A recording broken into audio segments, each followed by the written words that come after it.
Tonight, there's a small story circulating in Washington that might not look like a big deal at first glance. But sometimes in politics, the small stories are the ones that reveal the most.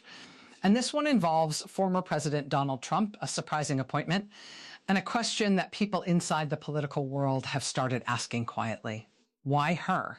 Reports suggest that Erika Karak has been brought into a role connected to what some are describing as an advisory or training position linked to Air Force One operations. Now, that might sound technical, maybe even boring.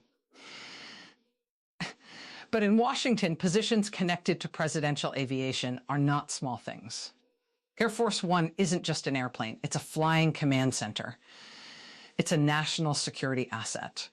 And it's one of the most tightly controlled environments in the U.S. government.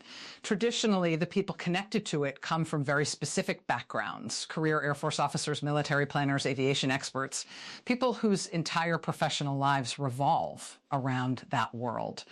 So when a name appears that isn't widely known inside that circle, people start asking questions, not necessarily accusations, just questions. Because when it comes to Donald Trump, appointments have often followed a pattern. Trump has always been a leader who places enormous value on personal loyalty. During his presidency, we saw it again and again, individuals rising quickly inside his orbit because they were trusted, supportive, or part of his broader network. Supporters say that approach makes sense. They argue a president should surround himself with people he trusts. Critics, on the other hand, say that kind of system can blur the line between institutional expertise and personal preference. And that's why this particular appointment has sparked curiosity. Who exactly is Erika Karak? What is her background? And perhaps most importantly, what relationship, if any, connects her to Trump's political or personal circle? In Washington, those questions matter because the Trump era reshaped how influence often works around power. It became less about the slow climb through government ranks and more about proximity to the center of Trump's world. And that world has always been closely scrutinized.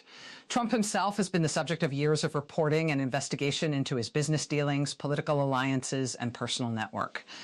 His past social connections, including his once documented acquaintance with financier Jeffrey Epstein decades ago, have been repeatedly examined by journalists and political opponents, even though Trump has denied involvement in Epstein's crimes and no charges were ever brought against him in that case.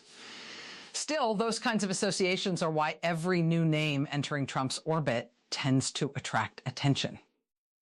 Because politics isn't only about what someone does, it's also about who surrounds them. So when a relatively unfamiliar figure suddenly appears connected to something as symbolic and sensitive as Air Force One, Washington does what Washington always does. It begins connecting dots. Some of those dots turn out to mean nothing. Some of them turn into major stories. And some simply reveal how power really works behind the scenes.